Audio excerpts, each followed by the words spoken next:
నమస్తే శ్రీ మాత్రే నమః శ్రీ కృష్ణాయ నమః. భక్తి భాస్కర ఛానల్ భక్తి ప్రేక్షకులకు స్వాగతం సుస్వాగతం. 2026 జనవరి నాటి మాస ఫలితాలలో భాగంగా ఈ మాసంలో గ్రహస్థితులు ఎలా ఉన్నాయి, ఆ గ్రహాలు ఇచ్చే ప్రభావాలు ఏమిటి, ఈ ద్వాదశ రాశుల వారి మీద ఆ ప్రభావాలు ఏ ఏ అంశాల మీద పడతాయి, ఎలాంటి సూచనలు పాటించాలి, ఎలాంటి మంత్రాలు చదవాలి, ఎలాంటి పరిహారాలు చేసుకోవాలి అనే అంశాన్ని సవివరంగా తెలియజేసుకుంటాను. అయితే ఈ జనవరి 26 నెలలో మనకి సూర్యుడు అంటే మనకి సంక్రాంతి, భోగి, సంక్రాంతి, కనుమ పండుగలు వస్తాయి. ఈ సమయంలో సూర్యుడు మకర రాశిలోకి ప్రవేశిస్తాడు. అయితే ఈ సమయంలో ఎలాంటి పనులు చేయాలి, ఎలాంటి పనులు చేయకూడదు, మేషాది ద్వాదశ రాశుల వారికి తెలియజేసే ప్రయత్నం చేస్తాను. 2026 జనవరి నాటి మాస ఫలితాలలో భాగంగా సూర్యుడు ధనస్సు నుంచి మకరంలోకి మకర సంక్రమణంగా జనవరి 14వ తారీఖున సంచారం చేస్తున్నాడు.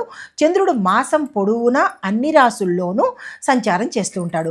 అయితే కుజుడు మిథునంలోను, బుధుడు ధనస్సు నుంచి మకరంలోకి సంచారం చేస్తూ, గురుడు మిథునంలోను, శుక్రుడు వృశ్చికం నుంచి ధనస్సులోను, శని భగవానుడు మీనంలోను, రాహువు కుంభంలోను, కేతువు సింహంలోను సంచారం చేస్తున్నారు.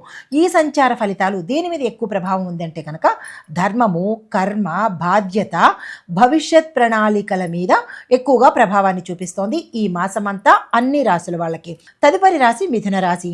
ఈ రాశి వారికి గురు, కుజ ఈ ఇద్దరు కలిసినటువంటి ప్రభావము చాలా ఎక్కువగా కనపడుతోంది. మీకు పెద్ద పెద్ద మార్పులు అనేవి వచ్చేందుకు అవకాశాలు ఉన్నాయి. అంటే ఇది జీవితంలో కావచ్చు, లేదా మీరున్న క్యాడర్లో కావచ్చు, విద్యార్థులకు కావచ్చు, అన్ని రంగాలలో కూడా మీకు మార్పులు ఎక్కువ శాతం కనిపిస్తున్నాయి. అది కూడా పెద్ద డ్రాస్టిక్ చేంజెస్ వచ్చే అవకాశం ఉంది. మీరు దానికి సంబంధించిన ప్రణాళికలు వేసుకోవచ్చు. ఉద్యోగస్తులకు చూసుకున్నట్టయితే కనుక కొత్త కొత్త అవకాశాలు వస్తాయి. ప్రభుత్వ, ప్రైవేటు రంగాలలో అప్లై చేసుకున్నట్టయితే వచ్చేందుకు అవకాశాలు ఎక్కువ శాతం కనబడుతున్నాయి. విద్యార్థులకు చూసుకున్నట్టయితే కనుక కమ్యూనికేషను, మీడియా రంగాలలో ఎవరైనా స్థిరపడాలనుకున్నా, దానికి సంబంధించిన చదవాలి అని అనుకున్నా వాళ్ళకి మంచి అవకాశాలు వచ్చే దిశ కనబడుతోంది. మీరు ప్రయత్నాలు చేసుకోవచ్చు. ఇంకా ఆరోగ్యపరంగా చూసుకున్నట్టయితే కనుక నరాలకు సంబంధించినటువంటి ఇబ్బందులు కానీ, బలహీనతలు కానీ వచ్చేందుకు ఎక్కువ అవకాశం ఉంది. ఈ విషయంలో జాగ్రత్తలు తీసుకోండి. మీకు చెప్పదగిన పరిహారము బుధవారము, అంటే ఈ మాసంలో వచ్చే ప్రతి బుధవారము విష్ణు సహస్రనామ పారాయణ చేసుకుంటూ గణపతి ఆలయాన్ని కనుక మీరు దర్శించుకున్నట్టయితే కొంచెం మంచి జరిగే అవకాశం ఉంది.